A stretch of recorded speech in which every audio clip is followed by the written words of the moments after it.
स्वागतम भारतीय भाषा आंदोलन। हमारे बीच भारतीय भाषा आंदोलन की राष्ट्रीय महामंत्री तथा अभिवक्ता श्रीयुक्त प्रशांत वर्मा जी है। सर, आपकी भारतीय भाषा आंदोलन एक क्रांतिकारी बहुत बड़ा आंदोलन है। पिछले दिनों में बहुत सारे काम आप सब मिलकर किए हैं। बहुत सारे काम के साथ भी भाषा के लिए दाक्षिणात्य यात्रा, वीरांगना यात्रा आदि बड़ा बड़ा कार्यक्रम शुरू की है। तो यहाँ आपकी कुछ प्रतिक्रिया व्यक्त कीजिए।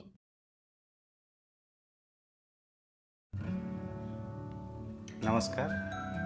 भारतीय भाषा आंदोलन, जैसे सब लोगों को पता है, जनता को न्याय जनता की भाषा में। संविधान के जो 22 भाषाएं हैं, अपने अपने प्रदेश में लोगों को न्याय अपने उच्च न्यायालय और सर्वोच्च न्यायालय में अपनी भाषा में मिल जाए, यानी जो प्रदेश में अपनी अपनी भाषा में उच्च न्यायालय कार्य करे और देश अपनी भाषा में खड़ा हो, ऐसे विषय के ऊपर भारतीय भाषा आंदोलन पिछले लगभग भारतीय भाषा आंदोलन के जो नेतृत्व है पिछले 12 साल से इस कार्य में लगे हैं। पहले चरण में हम लोग संग्राम के तहत गए, उसके बाद फिर अभियान में आए। अभी 2019 से हम लोग आंदोलन में हैं। भारतीय भाषा आंदोलन की जो नेतृत्व है हमारे 2010 से शुरू करके कई न्यायालयों में हमारी कई प्रदर्शन, कई अलग अलग कार्यक्रम, जैसे हमारे माननीय राष्ट्रीय अध्यक्ष अरुण भारद्वाज जी हैं, राष्ट्रीय कार्यकारी अध्यक्ष आजकल के जो आशीष राय जी हैं, आप लोगों ने उन दिनों से पटियाला हाउस और अन्य कोर्ट में दिल्ली के यहीं से शुरू किए थे कार्य। धीरे धीरे लोग जुड़ते रहे। वकील में हमारे जो अधिवक्ता हैं, इन्होंने सभी न्यायालयों में हमारे धीरे धीरे सब लोग जुड़ते रहे। आज देश भर में हमारे लगभग सभी प्रदेशों में अपनी उपस्थिति जाहिर है। तमिलनाडु दक्षिण क्षेत्र में हम लोग गए नहीं थे। पिछले अगस्त के महीने में, पिछले अगस्त 12 तारीख से लेकर 15 अगस्त तक हमारी तमिलनाडु में भी एक कार्यक्रम बड़ा अच्छे स्तर पर हुआ। इससे पहले मैं थोड़ा आपको बता दूं कि भारतीय भाषा आंदोलन की जो कार्यक्रम है, ये यदि आंदोलन के हिसाब से यदि मैं बताऊं तो ये जून 2019 से हम लोगों के काम आंदोलन में शुरू हो गया था। इसी समय कोरोना काल था।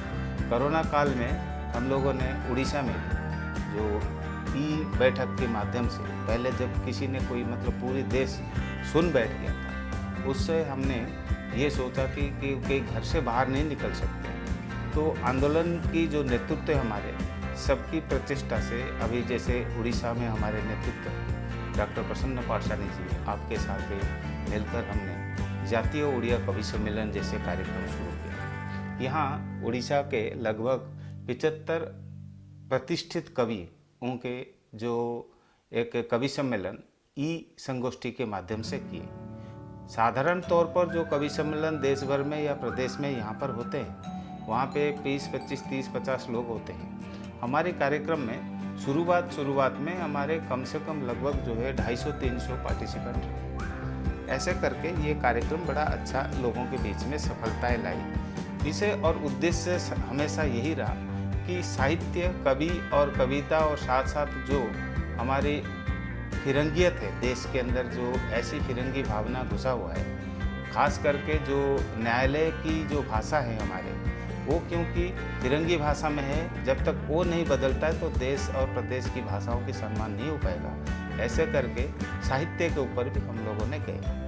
उस समय बड़े अच्छे, क्योंकि देखिए जो कवि सम्मेलन वगैरह करते हैं तो कविताओं में हमने जो है अल्प शब्द में बड़े अच्छे बात, बड़े सारे वाक्यों को हमने 1-2 शब्द में भी निपटा दें, ऐसी भावनाएं हमने कर। तो इसीलिए एक प्रिसाइज फॉर्म जिसको कहते हैं ना, संक्षिप्त में हम किसी की विषय को परिव्यक्त करने के लिए कविता एक अच्छा विषय रहता है। तो वकीलों का भी ऐसे ही कार्य जो न्यायालय में रहता है, तो कविताओं को, कवियों को और इनको जोड़कर, वकीलों को जोड़कर ये कार्यक्रम हमने शुरू किए थे।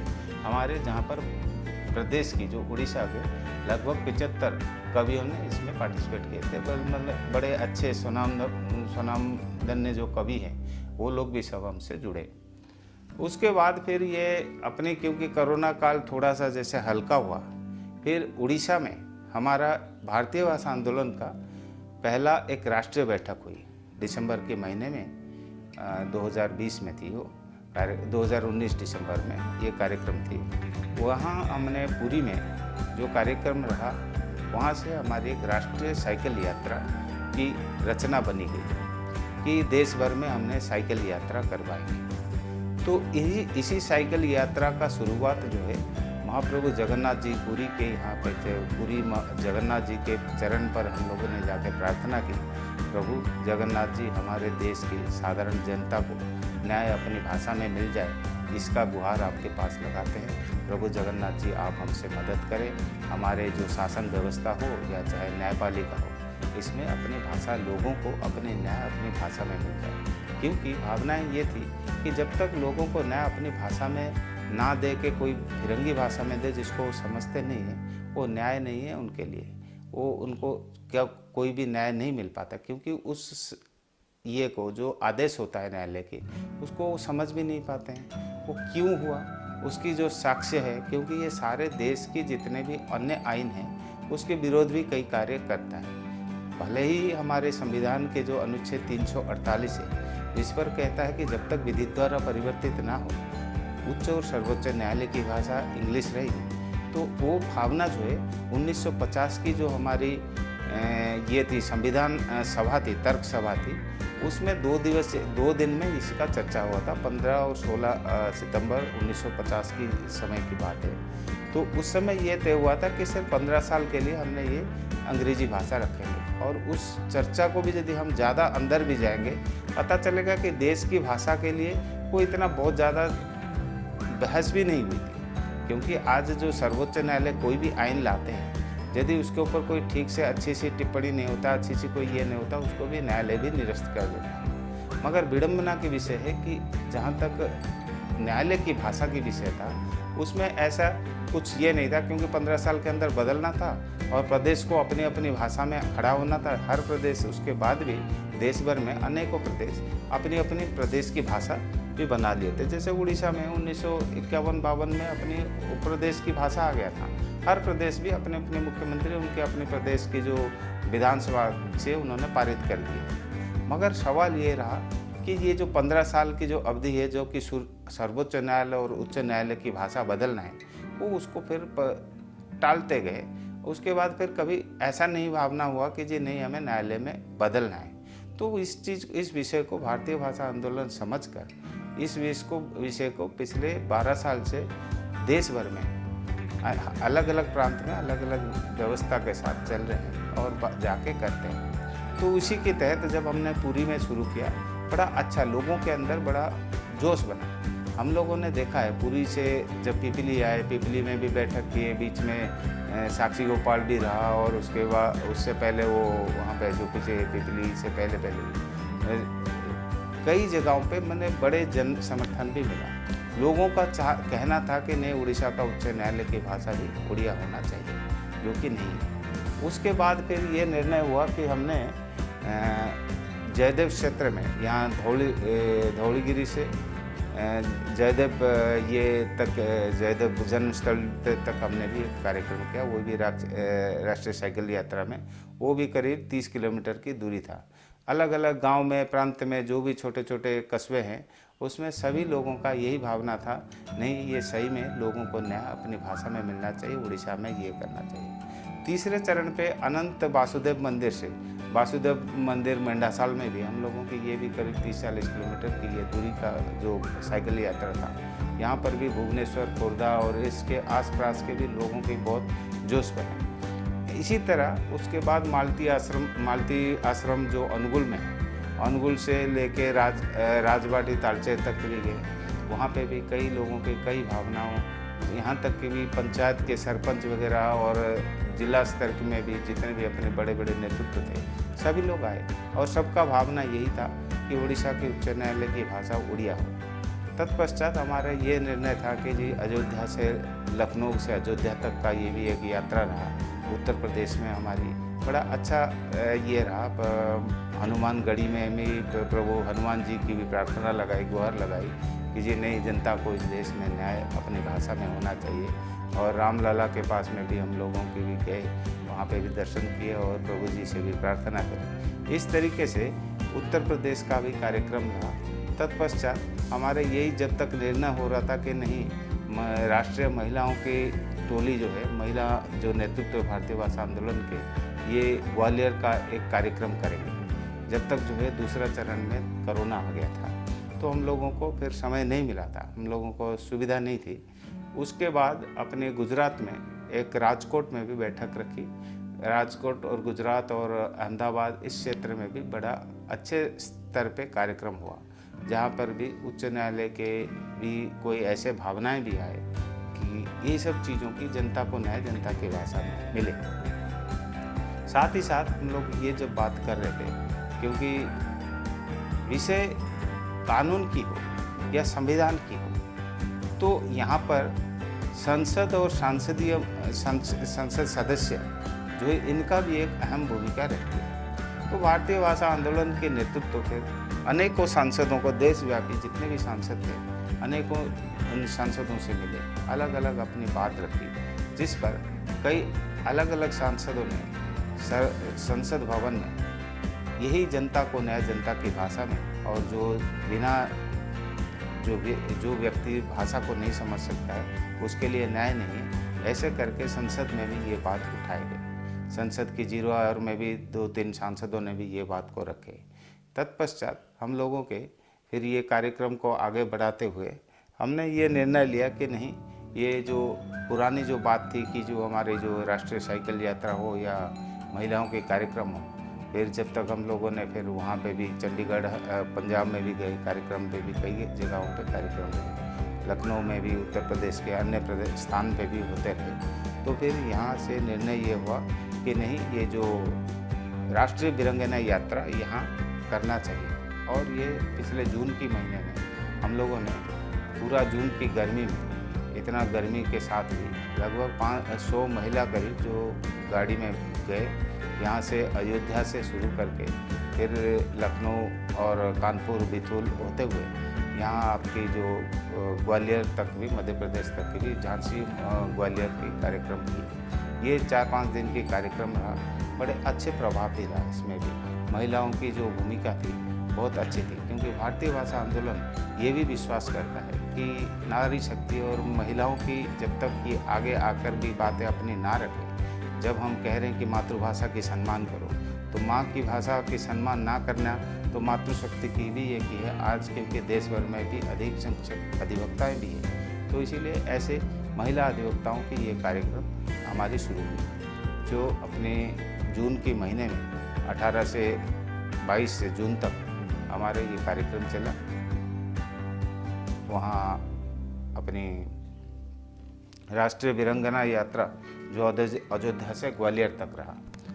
उसके बाद फिर दूसरी चरण पे ये बात हुई कि जी नहीं, फिर हमने जो बाकी दिल्ली में भी, क्योंकि अलग अलग प्रांत के भी, अलग अलग प्रदेश का भी कार्यक्रम रहते हैं, तो दिल्ली इकाई जो हमारा भारतीय भाषा आंदोलन है, उसमें ये नेतृत्व लिया गया कि कई विधि श्रृंखला के तहत अनेक अलग अलग जो है न्यायाधीशों को बुलाकर कार्यक्रम अलग अलग प्रदेश के हिसाब से भी किया जाए। तो प्रथम चरण में हमारे जो उस समय के जो उच्च न्यायालय के मुख्य न्यायाधीश थे, ये भी हमारे कार्यक्रम में आए। साथ में हमारे नजमी वजीरी जी, वो भी न्यायाधीश है, इन्होंने भी आए अपने कार्यक्रम में।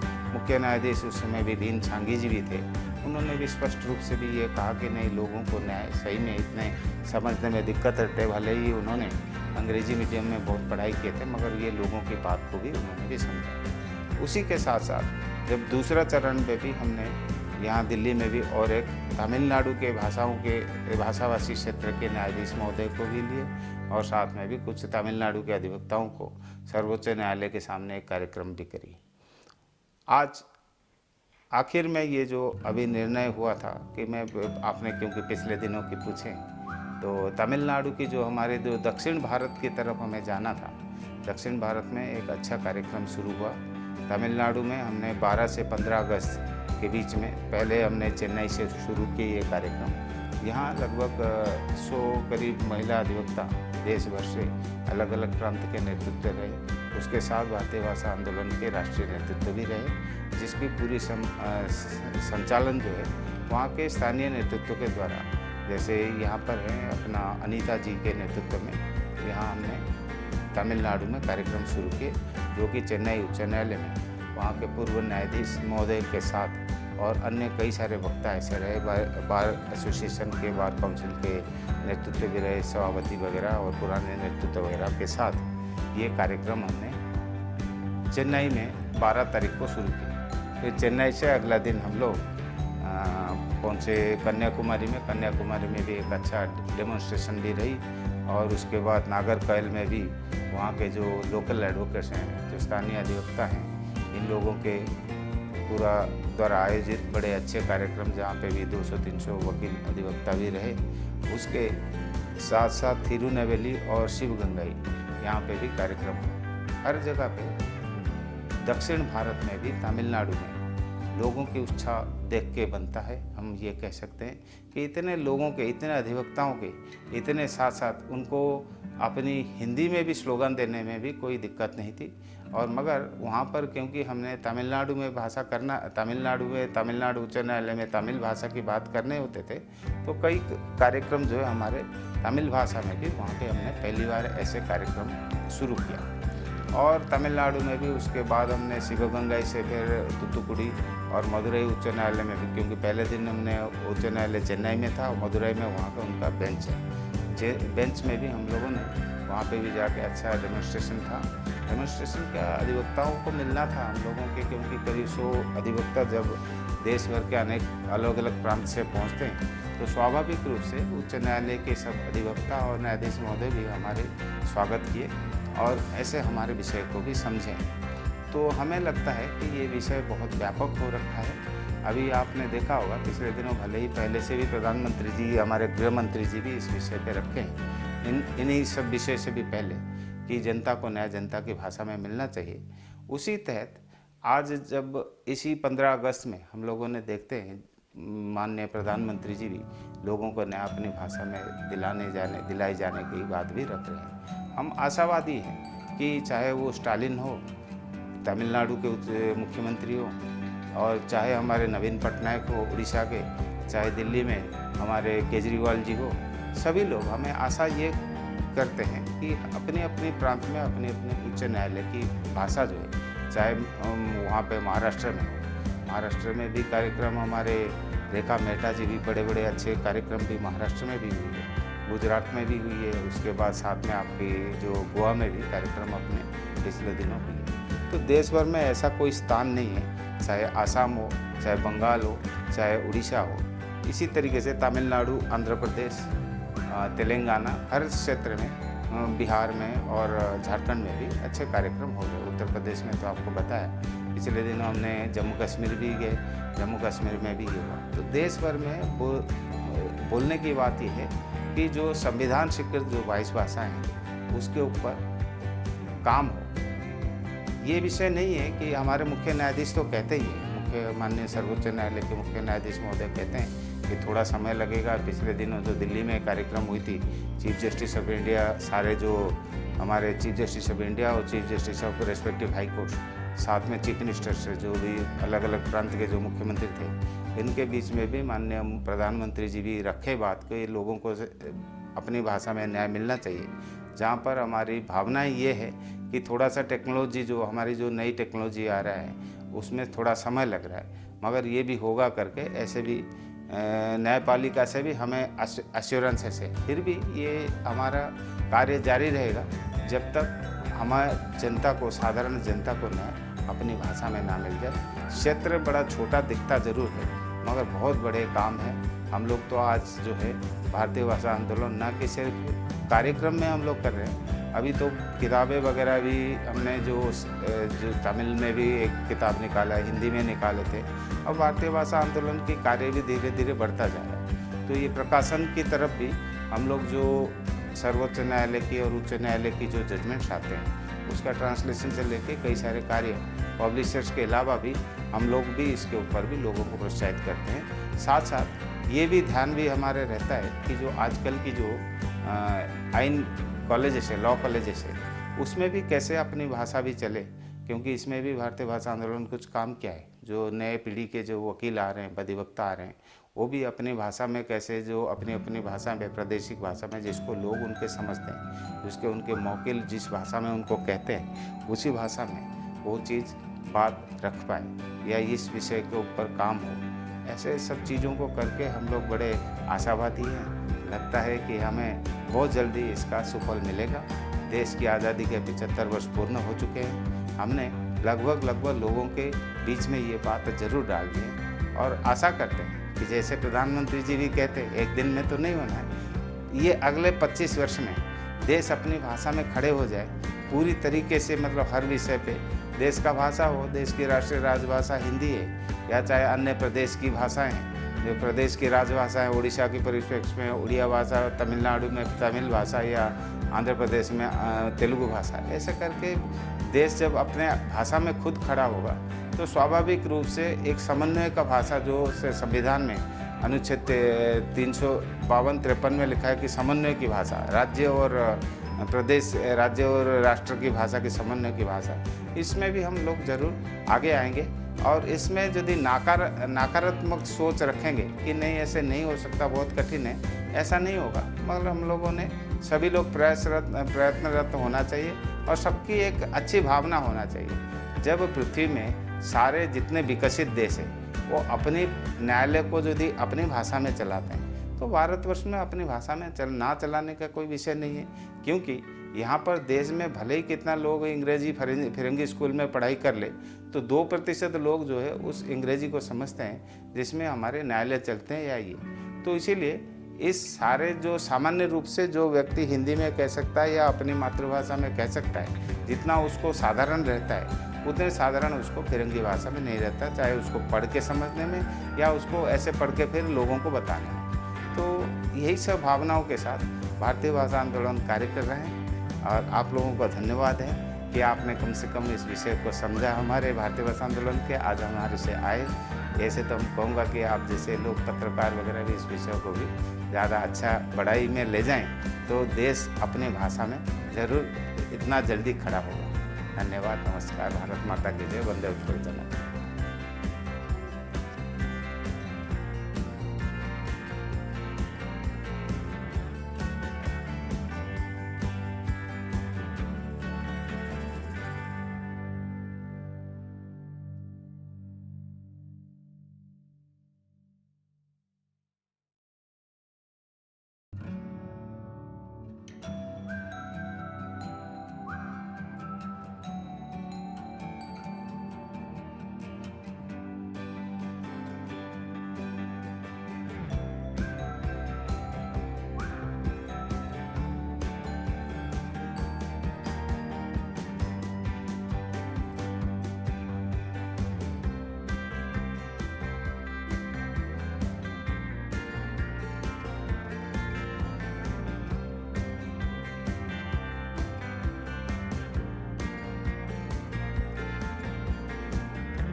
राज्य के राजभाषा को, मतलब यदि आप असम का हो, यदि असम के गवर्नर साहब ने चिट्ठी लिखे राष्ट्रपति को और राष्ट्रपति उसको रिकमेंड कर दिए, तो असम की गुवाहाटी हाईकोर्ट की भाषा आम यहाँ हो जाएगा। आप कहेंगे कि ये उस दिन बना था, आज तक हुआ कि नहीं। 4 प्रदेश साहब, इन्होंने 4 स्टेट जो अपनी हिंदी भाषाभाषी क्षेत्र अपने हाईकोर्ट की भाषा हिंदी कर दी, मगर बाकी देश के लोग कहाँ जाएंगे। ये एक डिस्क्रिमिनेशन है। नहीं ठीक है, आई गॉट योर पॉइंट। आप ये